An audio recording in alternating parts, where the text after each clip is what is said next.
Water memory ఏంటి? నీళ్లు మన మాటల్ని విని అవి మంచివో చెడువో అని గుర్తిస్తాయా? జపాన్ కి సంబంధించిన మసారో అనే ఒక సైంటిస్ట్ ఈ వాటర్ బాటిల్స్ మీద ఎక్స్పెరిమెంట్ అయితే చేశాడు. ఇది వరల్డ్ వైడ్ గా చాలా ఫేమస్ అయింది.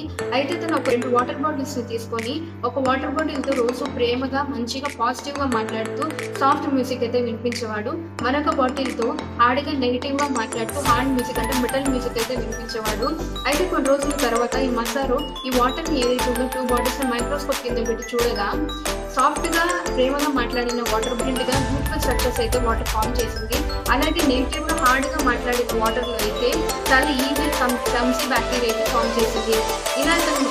అతను చేసిన ఎక్స్పెరిమెంట్ వరల్డ్ వైడ్ గా ఫేమస్ అయింది. అయితే చాలా మంది సైంటిస్టులు ఇమోటో చేసిన ఎక్స్పెరిమెంట్ మీద చాలా డౌట్ అయితే రేస్ చేశారు. ఇమోటో రాసిన the hidden messages of water అనే బుక్ న్యూయార్క్ టైమ్స్ లో చాలా బెస్ట్ గా సేల్ అయింది, రికార్డ్ సృష్టించింది. ఎక్స్పెరిమెంట్ ద్వారా ఏం చెప్పాడంటే మన బాడీలో ఉన్న వాటర్ 60% వాటర్ అయితే హ్యూమన్ బాడీలో ఉంటుంది. అది మన ఎమోషన్స్ మూడ్స్ కి రియాక్ట్ అవుతుంది. సో ఎప్పుడు హ్యూమన్స్ చాలా పాజిటివ్ గా రియాక్ట్ అవ్వాలని అయితే చెప్పారు. ఇన్ఫర్మేషన్ వర్త్ అనిపిస్తే ఒక లైక్ ఇవ్వండి. వీడియో నచ్చితే నా ఛానల్ సబ్స్క్రైబ్